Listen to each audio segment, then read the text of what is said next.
That's the future that... Dijital teknolojilerle The love of God gripped me. So I'm happy tonight. I'm not worried about anything. I'm not fearing any man. Mine eyes have seen the glory of the coming of the Lord.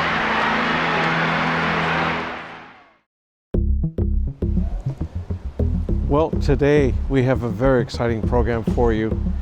You know, there are so many people who receive things from God. They get pictures, sometimes they have dreams, other times they have visions. Guess what? That's what we're going to talk about today. You stay tuned because you're going to find this program incredibly interesting. It's made just for you. Hello, my friends. Welcome to Prophet Talk. We are so glad that you are here today. We have a very interesting topic today that we're going to be talking about. What does the Bible say about dreams and visions and pictures? You know, when we're talking about this topic, people have different opinions about this. We're not talking about things that come from the soul of man or from our emotions or those things that people try to manipulate you with. We're purely talking about the things that come from the Holy Spirit. So when we talk about the Holy Spirit, the manifestation of this is actually quite extraordinary because it is the Holy Spirit that touches you. He's the one that touches you, and it's a visible manifestation in such a way that you know that He's touching you. It can be something like peace or love or warm oil or electricity or fire. There is a multitude of ways that the Holy Spirit can touch you. When He touches you, He will give you information. That information comes directly from Him. Now, when we're talking about dreams, visions, and pictures, in the New Testament, there are 8 different words. That's right, 8 different words that describe these things. So rather than trying to talk about what it is and what it isn't, how about we just jump into what this Bible says about this? So the very first word that the Bible talks about is a very important word. It is the word horama. And it's a word that means to see, to perceive, a spectacle, a sight, or an appearance. And you can see this with Matthew chapter 17, verse 9, when the disciples are on the mountain with Jesus and there's a Mount of Transfiguration. That's the best use of this word. It's something that they see where before their eyes there was a change. It wasn't something that wasn't unnatural. It was something that was real. It was real. And so horama is a seeing in general. It's a sight. It's an appearance. You also see this in Acts chapter 9, verses 10 and 12, where Ananias and Saul receive their instructions from the Lord, where Paul receives his instruction when he's on the road. Ananias is praying. He receives his instruction about Paul is coming. So you see this information in the Bible. Now, let me give you another one. Another one is in Acts chapter 10, verses 3 and 4, where the Holy Spirit brought Peter and Cornelius together.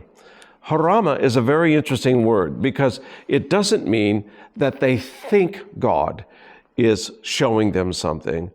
It means that something actually is happening. It's a very powerful word.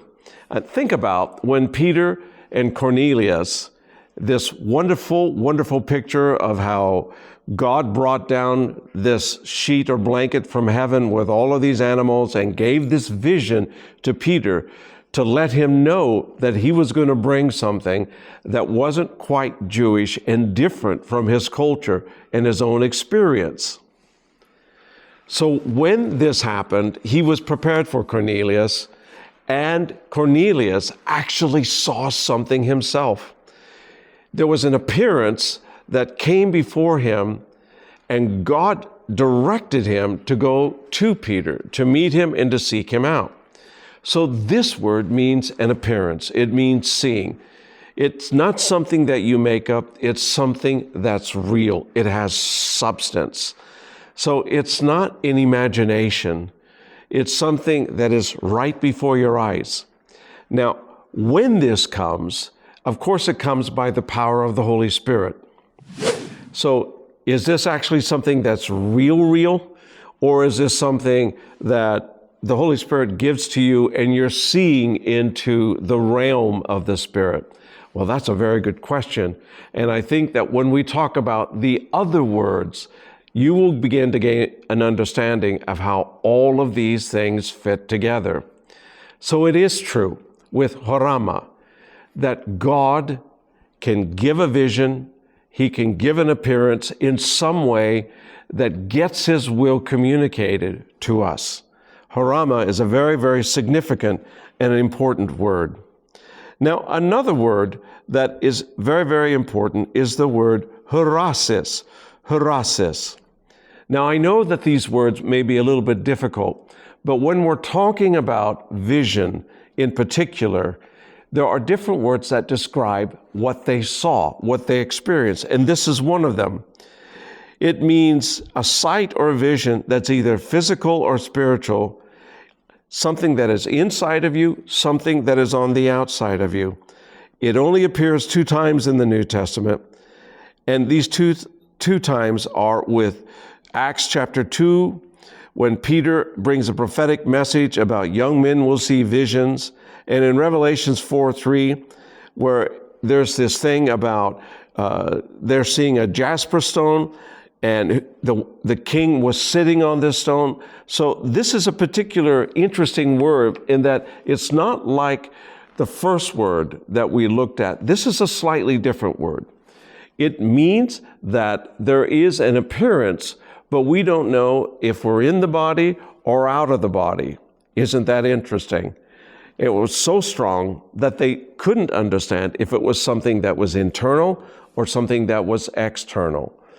Now, I'm not talking about trances here, or I'm not talking about something that's weird. These are biblical words that are trying to give us an understanding and a frame of how these things come. And so that when we're reading the Word of God, we understand that it's not just a general word, vision, but there are very specific ways that they received information. Now, why is this important to you? Because many of you are also going to receive things in the Holy Spirit. And when we receive them, sometimes we're just thinking, okay, this is a very general thing. I have a picture, I have a vision. But the way that the Holy Spirit brings it to you is also in the Bible. Everything is rooted in the Word of God. So when we understand what these specific words mean, when you are experiencing these wonderful things in the Holy Spirit, you have a firm foundation to sit upon. Now remember, these are not things that come out of your own spirit. These are things that are brought to you by the Holy Spirit. Can you make these things happen? No, you cannot. But when you go into the presence of God and you seek the presence of God, certain things can happen. Now, the next word is a very interesting word. It is the word onar. Onar. And this means a sleeping dream. When you're asleep, you get a dream. It's something that the Holy Spirit brings to you when you're sleeping. It's a common word. It's also like a vision in the night where the mind of the Spirit sees when you're physically asleep. And there's different examples of this. For instance, let me give you some of the example. Joseph had 3 dreams about Mary and Joseph, Mary and Jesus. 3 dreams where there was the dream about the child that was coming, the dream about going to Egypt, and then the dream about going to Nazareth. Onar is a very, very powerful word. I don't know about you, but I've had dreams like this. I've had several dreams like this, where God, the Holy Spirit, shows up into my dreams, and He uses imagery and symbols that I understand, and that make sense to me when I think about them. But what you receive might be slightly different than what your neighbors receive. Dreams are very, very powerful. Now, let me say this. Dreams in the Bible, all dreams are warnings, but not all warnings are bad. Now, the dreams that came to Joseph in particular about the infant, the child Jesus that was coming, it prepared him. Think about that. The Son of God being born in flesh, and he is going to have to care for this young child, raise him up in the ways of the faith. This would be an overwhelming situation. So onar can be a very, very powerful and important word. It's a word that has significance because there are so many people that get God dreams, and these are God dreams. These are not food dreams. These are not pizza dreams. These are God dreams. Now, when you have an onar dream, you can remember it 40 years later like it happened last night. It stays with you for as long as you live. Another example is in the Bible, Pontius Pilate's wife had a dream about Jesus being righteous. There are all kinds of dreams. You see the dreams in the Old Testament concerning Joseph that centered around him and his elevation into all that Egypt had, becoming second under Pharaoh in that mighty, mighty nation. The third word that we're going to look at is the word inupnion. And it means a sleeping dream, but with a surprise. Now this is an interesting one. It refers to a vision or dream that received while you're asleep. But the difference is that it has an surprise quality to it. Something that was unexpected. Something that when you wake up, you're going, what was that all about? Now, there are examples of this in the Bible where you have this thing in Revelation chapter 1, verses 9 and 10, where John says, I was in the Spirit on the Lord's day. That's a very significant one. And another one is where in Luke chapter 4, verses 1 and 2, where Jesus was full of the Holy Spirit and he spoke by the Holy Spirit. Now, this word is very, very important because it's a vision or a dream, and it's something that brings a surprise with what's going on. You see this in Peter's preaching at Pentecost, that old men shall dream dreams. That's this word, inupnion. Now, I've had this happen in my life. I've had dreams where there were a series of tornado dreams. Now, let me say this. In many, many years that my wife and I were in the United States, in the center of the country, we experienced a massive revival in a church that affected a great region of the United States. There were dreams during the midst of that revival that were warning dreams about what God was getting ready to do. And he used the imagery of tornadoes. Now, tornadoes in that part of the country are very, very serious because they can do a lot of damage. And you do not want to be involved in one when they come.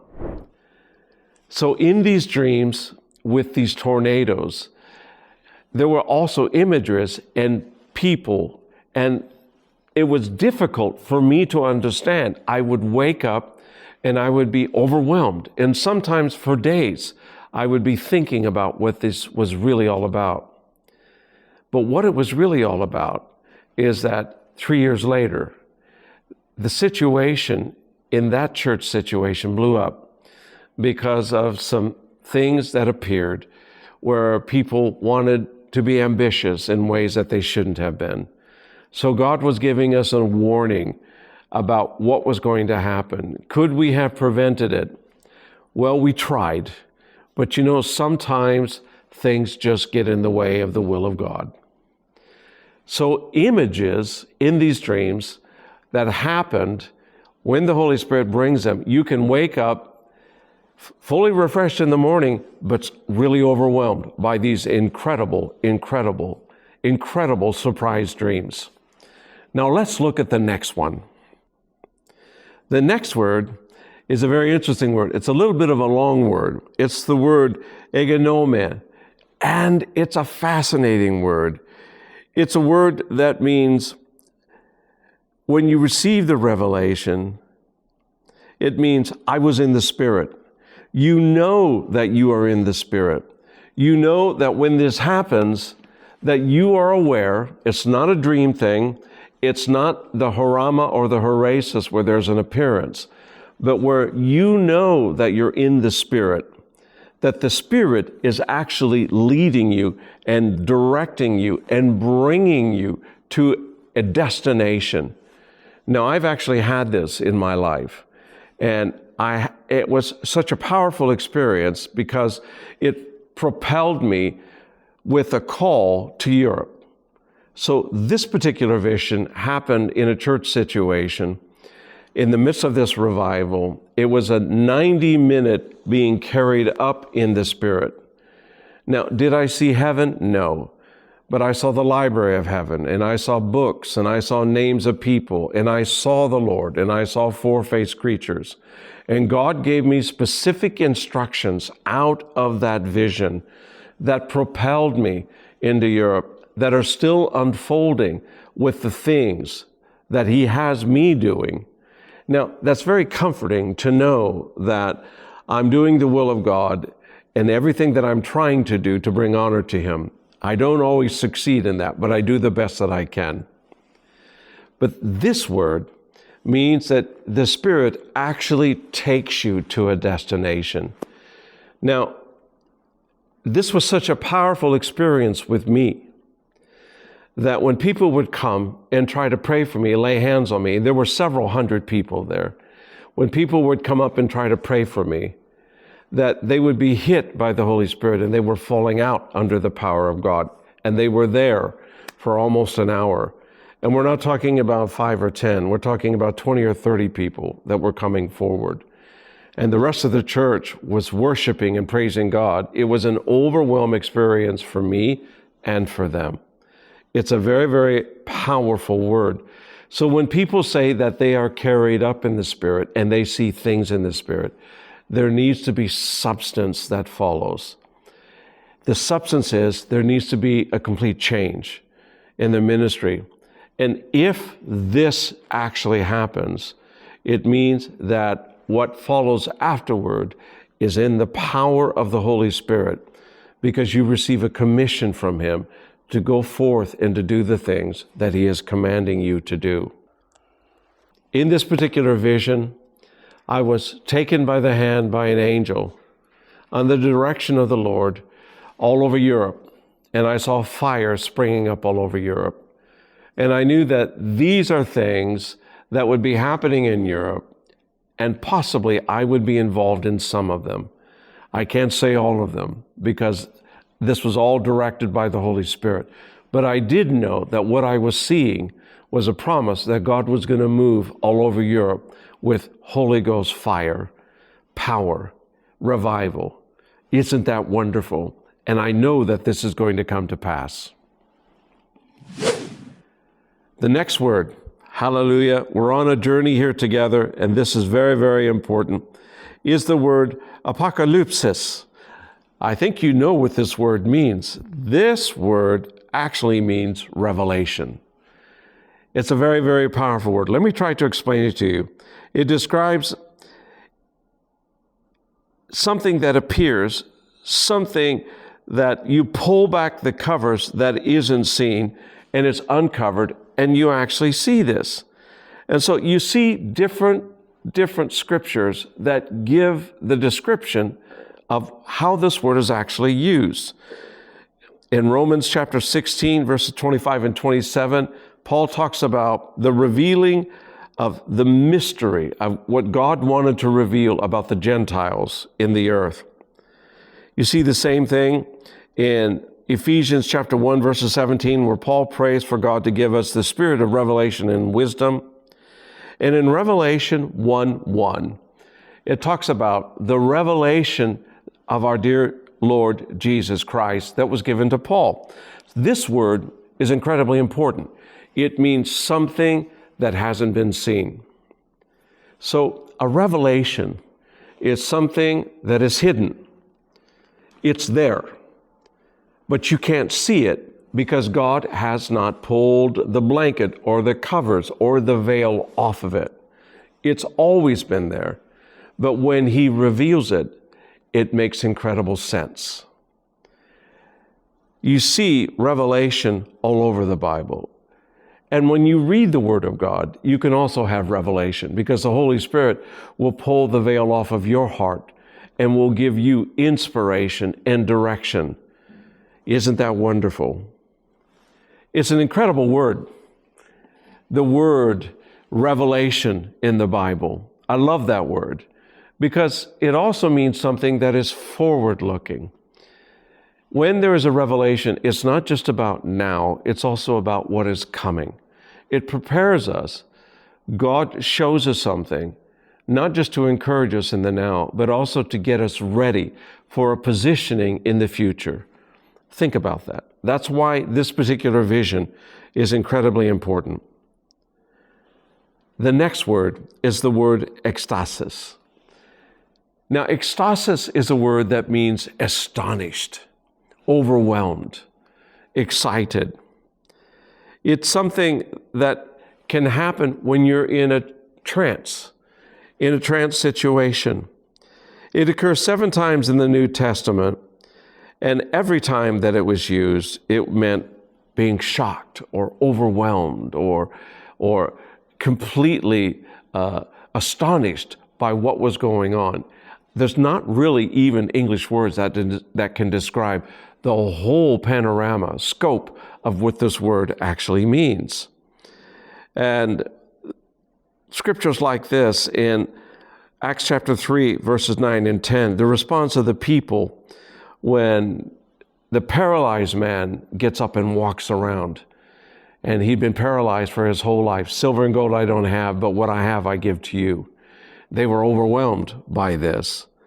In Mark chapter 16, verse 8, the response of the women who see an angel at Jesus' empty tomb. Now that would be overwhelming. And you see the same thing when Peter falls into the trance. Now, the last word that I want to talk about is the word optasia. Optasia. And this means seeing a divine or a spirit individual, God or an angel. This is actually found in the New Testament several times. It's where Zechariah sees Gabriel in Luke chapter 1, verse 22. Again, in Luke chapter 24, verses 22 and 23, the women come to the empty tomb and they see the angels and they hear that Jesus is alive. And in 2 Corinthians chapter 12, verses 1 through 4, Paul gives a description of the visions that he experiences, especially going into the third heaven. So there you have it. These are the visions, the 8 different words that are in the New Testament. Now, can I say this? There are at least 11 words that are also used in the Old Testament. In a future program, we will explore those words. But because I want us to understand how these words apply to us in the church, in your daily life and in the life of where you experience the Holy Spirit in your church, these words are very, very, very important, incredibly important. Now, I want you to get ready because we have a very exciting interview that is getting ready to come. You stay put because you're going to find that all of this is going to come together and you're going to hear things that you've never heard before. You stay tuned.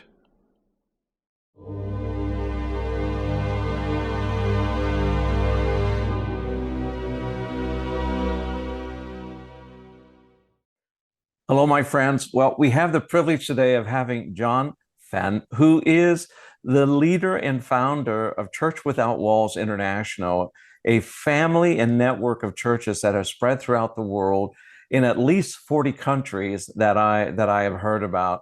John, we are so grateful that you're with us today. Thank you for being a part of Prophet Talk. Appreciate the invitation, David. I'm looking forward to it. Well, today we are speaking about dreams, visions, and singing in the Spirit. And you actually have made videos about this subject. And I think it's an incredibly important one for our European audience and for those who are listening in the world. And you talked to me privately about a connection between singing in the Spirit and visions and dreams. Can you unpack that a little bit and help us today? Okay. It's such a broad topic. But going back, let's talk about singing in the Spirit, defining that. The way I define it, the way I believe it's defined mostly, is to sing in tongues.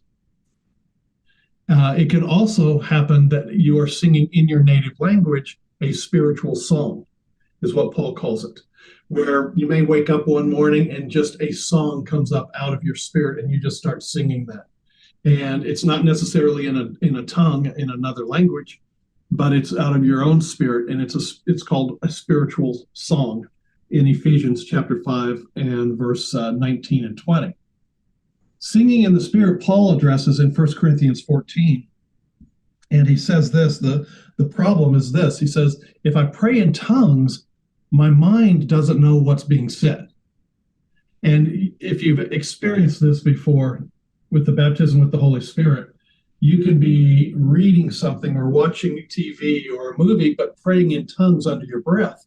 And your mind is occupied with one thing, but up out of your spirit is coming the prayer language. And Paul said, well, what is a solution to this? And he writes in 1 Corinthians chapter 14, verses 14 and 15, he says this, he said, if I pray in the Spirit, I'll pray in my mind also. If I sing in my spirit, I will sing in my mind also. So that Paul talked about a unity between the spirit man and the soul. And David, in my experience, when I learned to do that, that's when I am very quickly what the Apostle John called in the Spirit. In the Revelation chapter 1 and verse 10 and chapter 4 and verse 2, he describes being in the Spirit, which means you are in the Lord's realm, or he opens your eyes to his realm. And what Paul is talking about, singing in tongues, he said, I will sing in tongues and I'll sing with my mind also. In my experience, when, I'm trying to worship the Lord and I'm praying in tongues and my mind is thinking about tomorrow's schedule. My mind is thinking about a meeting. My mind is thinking about other things. And then I bring in my mind to listen to, and this is the key, David, to listen to yourself singing in tongues, singing that spiritual song if it's in your own native language, so that your mind and your spirit are one. When that happens, that's when you become suddenly unaware of time.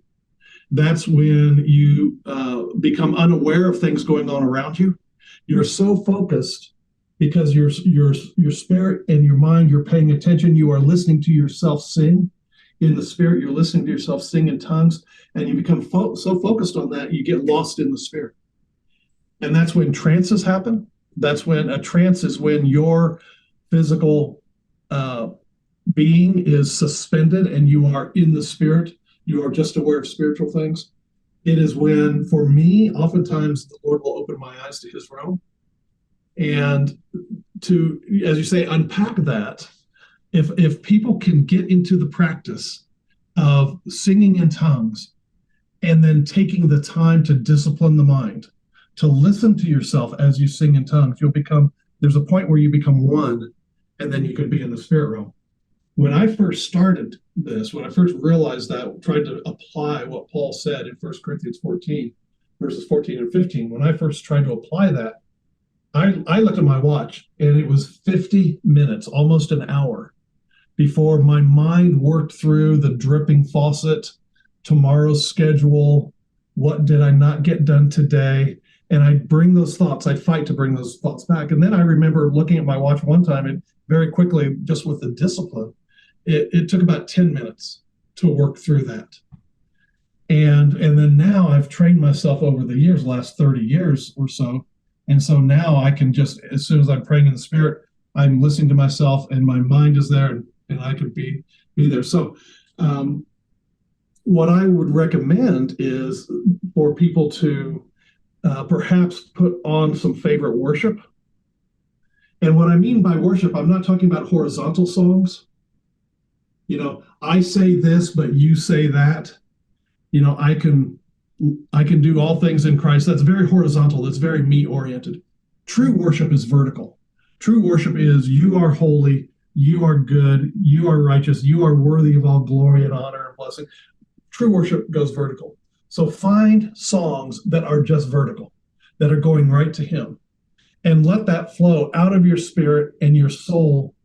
And what I do is this, and I've done this in our conferences, in our house church conferences and elsewhere. I will have the congregation, I'll say, sing in tongues in place of the lyrics that you know in English or your own language. So pick a worship song. I'll pick an old one for those of us who have a few years in us. Years ago, Hillsong came out with a popular song called Shout to the Lord. Okay? So I've been in conferences where I'll say to people, instead of singing Shout to the Lord in English, do it in tongues. Shoyataka. Shoyata, to do that. And when you get everybody together and you are singing that in tongues, your mind is listening to what you're saying. And I'm telling you, you're just in the Spirit. The Holy Spirit just manifests. And we've had people see visions.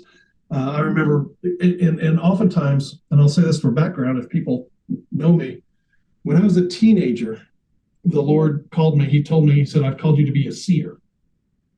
And we know from 1 Samuel chapter 9 and verse 9, it says that in the old times, prophets were called seers. And the reason they're called seers is because the Lord opens their eyes to His realm. They can see things in both His realm and the natural realm. But my point being that the Lord is kind enough to visit us in many of our meetings. And He's been appearing to me, visiting me and telling me prophetic things and teaching me things since April of 1986.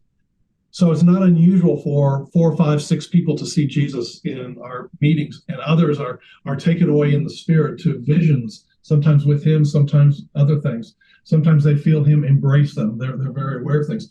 But it all happens by being in the Spirit. So the place of visions and singing in tongues and everything, to me, singing in tongues with your mind, or I can just say praying in tongues, but praying in tongues and singing in tongues with your mind listening to what is coming out, that is the key that opens up the world of visions and seeing things, just the Lord opening a person's eyes to things.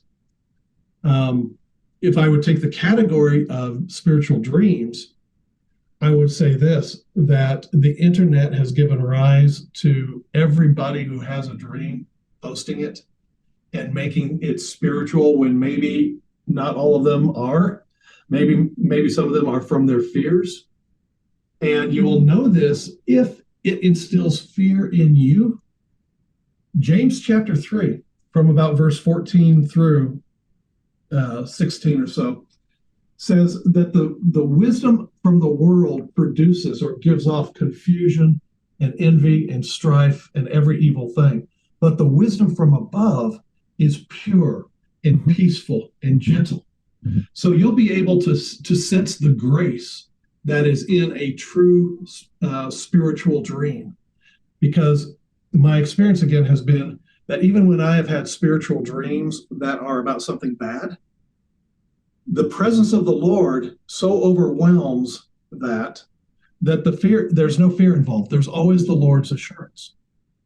So I'd say that, number one, if you're out there and you're listening to people and they're sharing their vision or their dream or something like that, test the spirits. Does it produce confusion and fear in you? Or is it pure and peaceful and gentle and full of grace and assurance?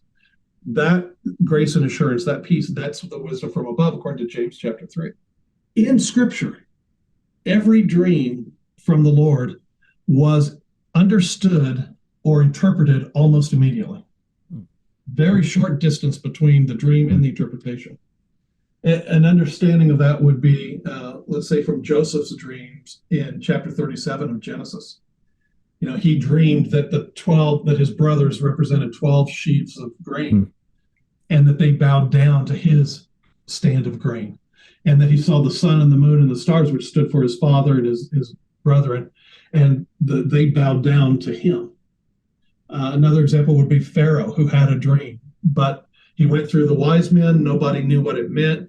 Finally, Joseph was called, and he provided the interpretation.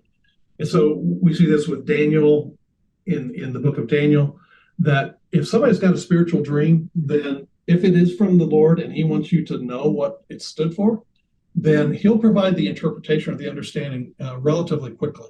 You know, I was ministering in a church outside of Toronto, Canada, and I happened to be staying with the pastor and his family. And at breakfast, we were all gathered around the breakfast table, and his wife said, I had a dream 6 days ago that I don't understand. And she shared it, and immediately the Father gave me the interpretation. So that went 6 days. We don't know the time between Pharaoh and Joseph and all of that. But I would say that people put out spiritual dreams or visions, and it's not a puzzle. If it's from God, he wants you to understand. And number two, does it produce peace and joy? Everything in that.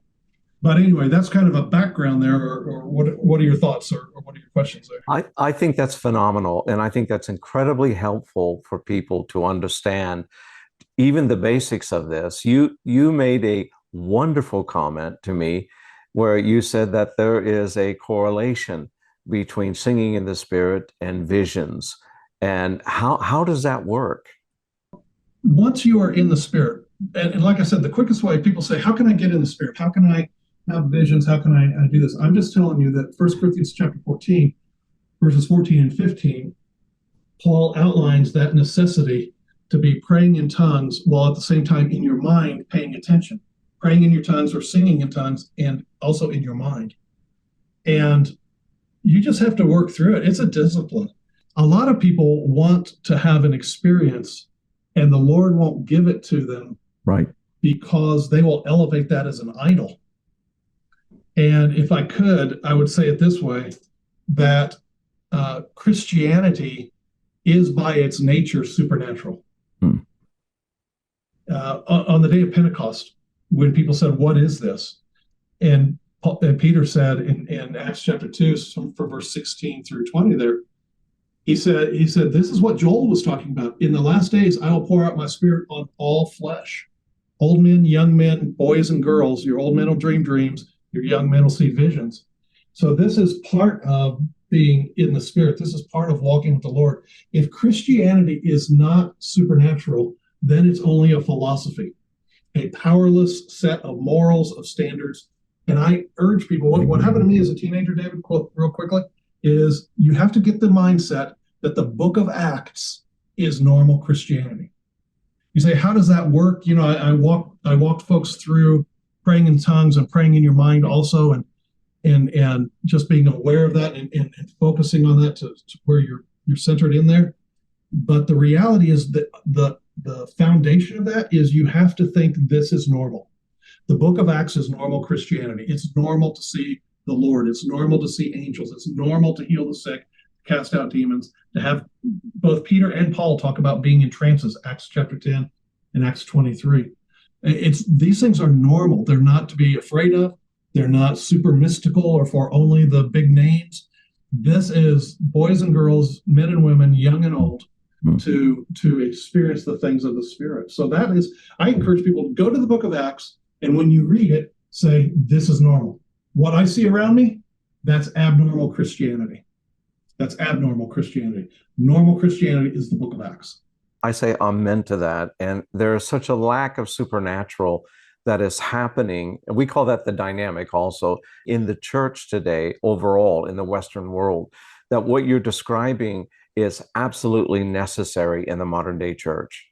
Even after the book of Acts was written, or in that time frame, I should say, far away from Jerusalem, far away from the founding apostles, Paul wrote to the Galatians in chapter 3, and he said, when God does miracles among you, does he do it by the Spirit or the hearing of the Mosaic law? So even then, in far off what is today modern central Turkey, even then, he's saying, he's taking it for granted. Hey, when God does miracles among you, does he do it by the Spirit? Doesn't he do it by the Spirit, not by the reading of legalism and everything else? So it's like, this is normal. This was an ongoing thing. And I would say this too, to you talking about sometimes cessationists and do these things exist today. In Acts chapter 3 and verse 16, Peter was asked how the lame man got healed. And Peter responded in Acts chapter 3 and verse 16, says, through faith in the name of Jesus, this man stands before you whole. So that tells us that as long as faith in the name of Jesus exists on the planet Earth, then healings will happen and are available. I say amen to that. This is phenomenal. And are you seeing in the churches that you're leading, are you seeing this life of the Spirit coming forth?